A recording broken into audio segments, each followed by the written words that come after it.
When I was talking to Claire a little bit earlier, actually, I don't really remember the restart.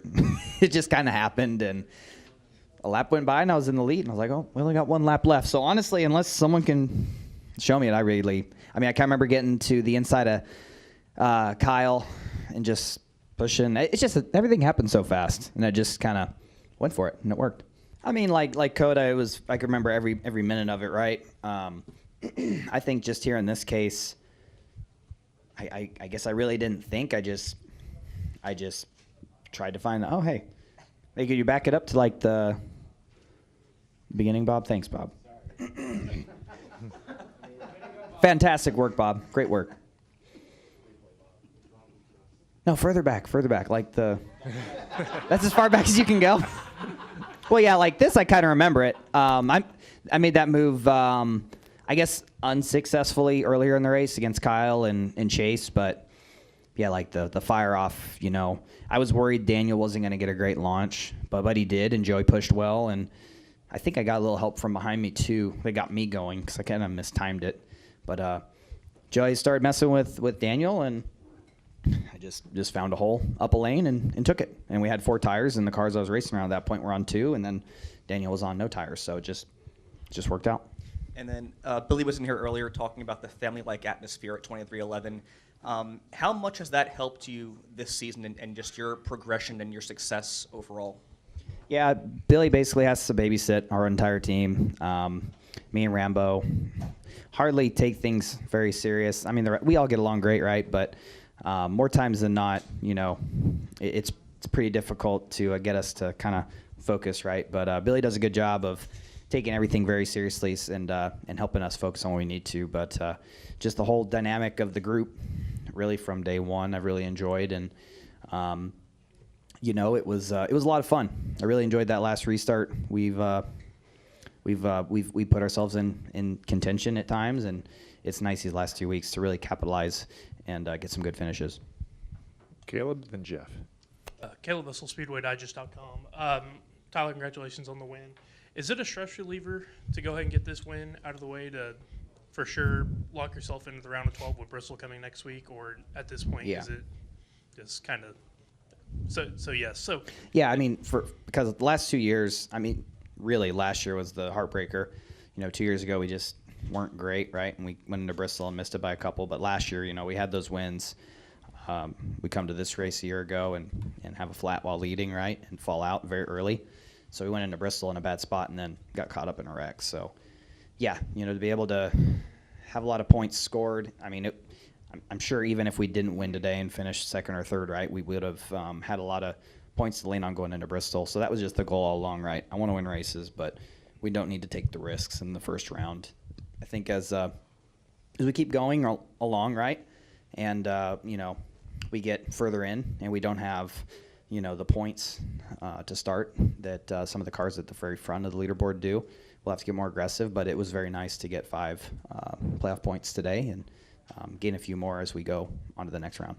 that was going to be my next question. I assume that's what the game plan is going into Bristol, is try to get as many playoff points and points in general going into the next couple of rounds. Yeah, I mean, that would be great, right? But, all focus is on trying to – I mean, I guess nothing really changes. Like, we're going to go into Bristol preparing this week coming up.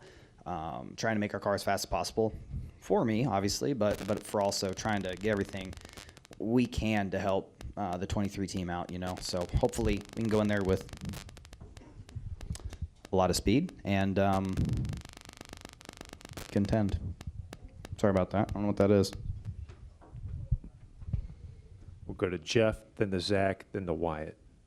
There was no questions about your team having speed, but people, there were so many mistakes in the regular season. It was like, how far could they really go if they do this kind of stuff in the playoffs? And through 2 weeks, you guys have matched your speed with your performance. So, was there any sort of pre-race, pre-playoff conversation or talk like, okay, like let's all make sure we're on the same page and clean everything up now? Like, how have you guys been able to just execute so well?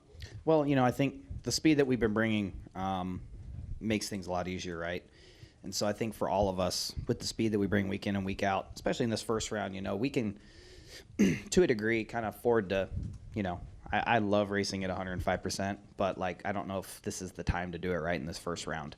You get overtime restart, yeah, go for it, right? But just trying to minimize the risk just a little bit. I think, you know, like I said, we have enough speed.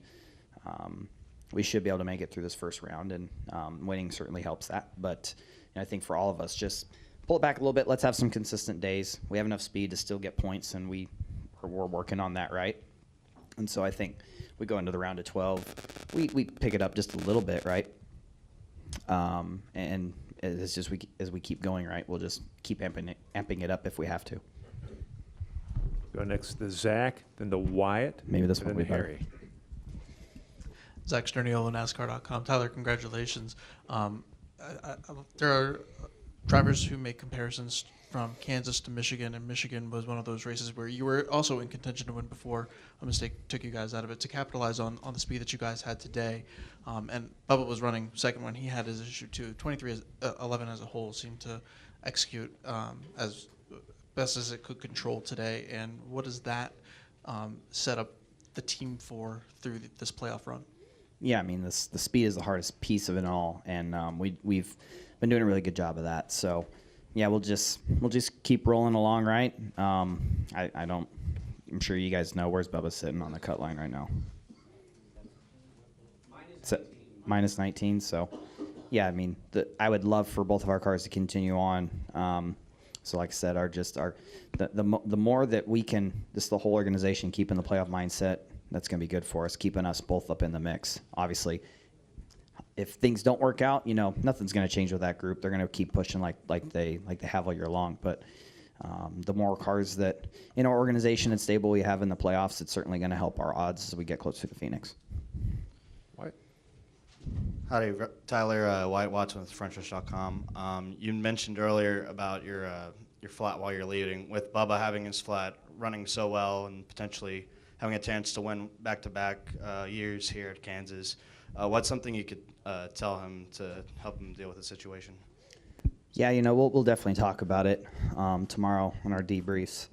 But, you know, I think there's been some things that I've been through last year that may help just everyone understand maybe what exactly happened. You know, I had a lot of flats last year, but I hate to see that for him. You know, Goodyear's done a really good job of fixing a lot of the issues that we had with the tire last year. But unfortunately, you know, as we keep getting more and more speeds out of these cars, the forces through the tires just keep increasing too. So I hate to see that. You know, they had a really solid car. They would have certainly contended the rest of the day as well.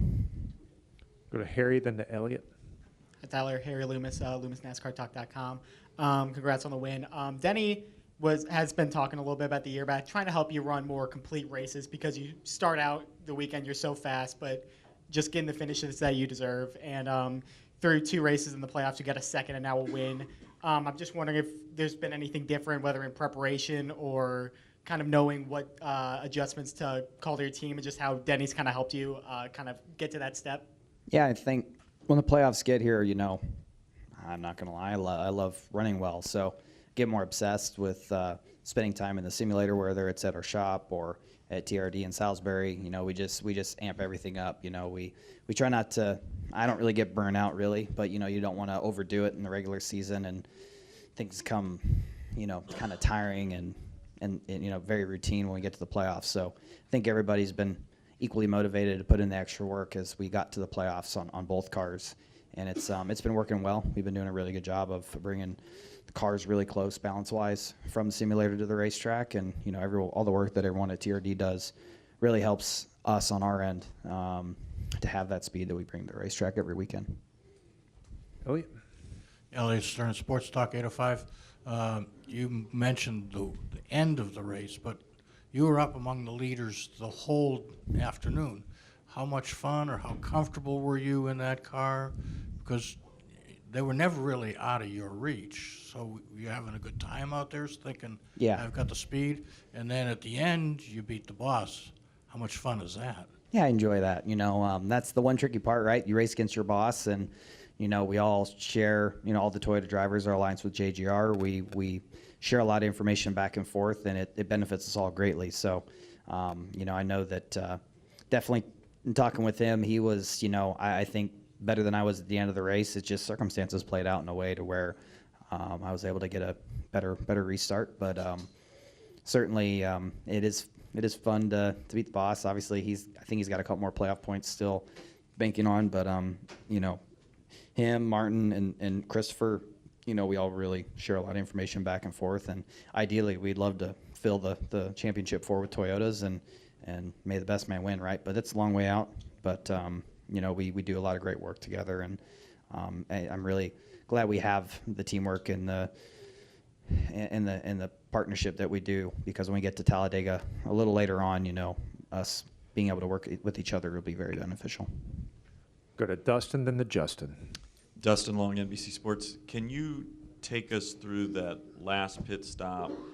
You came across the pit exit 4 wide with the 9, the 5, and the 6, and just take us through all that. And there was some contact, and I don't know if you saw then the 9 after you guys kind of got a little bit clearer turn into the 5, and if you saw that in your reaction to seeing that. I knew that there was something going on down there, right? But I was just focused on running my lights and trying to get just ahead of them. So, you know, it's just crazy how things work, right? If maybe they don't get together, I'm a spot or 2 back, and I'm not in the position I am to win the race. So it's just crazy how little, you know, the margins are on pit road on the racetrack, how much it can come down to, the difference between having a shot to win and looking at finishing 5th.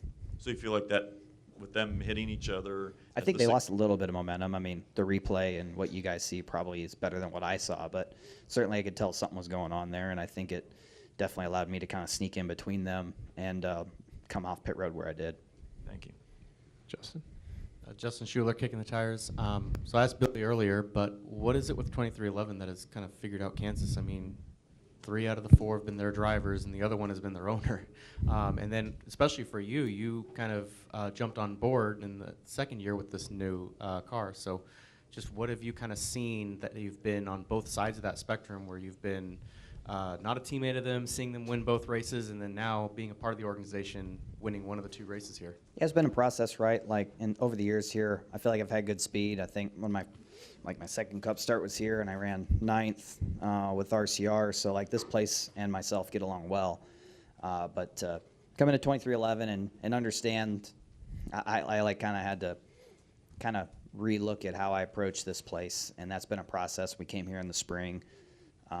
We weren't bad, but you know, I certainly wasn't doing us any favors with my driving style, and so it's just been a process looking at how Denny and Bubba and how Kurt drove this car here to work on myself. And you know, I feel like the simulator's been very helpful, as it always has been for me, whether I've been at the previous teams or this one. But you know, just really buying into the process that they have, and you know, adjusting what I do in the race car really seemed to pay off a little bit. You know, it's a lot of fun to drive these Toyota Camry TRDs. They're fast, and you know, always have a little bit of pressure when you come here, right? I definitely felt like I screwed up by not winning the spring race. Kind of broke the streak the 45 had here. Jeff? Yeah, how do you do a burnout when your body's like halfway outside the car? I don't know.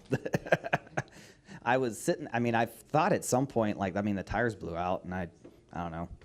I just felt like doing it. But like I'm missing something. Like, is your foot still on the? Oh yeah. So like. I was like stretched out, but Oh, you know, okay. I made it work. I'm not saying you're short. I just didn't know how that worked. I mean, I am a little short, but yeah, I mean, I was up against the wall, and it didn't seem like the car was going anywhere, and so I figured I might as well just try and have a little bit more fun with it while I was at it. So I was trying to like take off and do a little bit more Kyle Larson-esque down the straightaway, and I couldn't figure that out, so I just drove to the wall and just did what I did. Bob?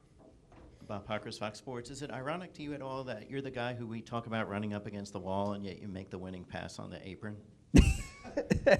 You got to go where they're not expecting you, right? Yeah, I don't know. I think it's just a testament to what 2311 has going on here, right? Like, I've always been better at running the top, and it seems like more than anything with these cars, I've had to kind of change what I do inside the race car, and it's helped me get better around the bottom and the middle. Just the cars are really good. I can put it on the bottom, put it in the middle. I can kind of make my own lanes and make good speed. You know, they just give us a very good handling race car, and it allows me to explore, find the clean air, and carry the momentum.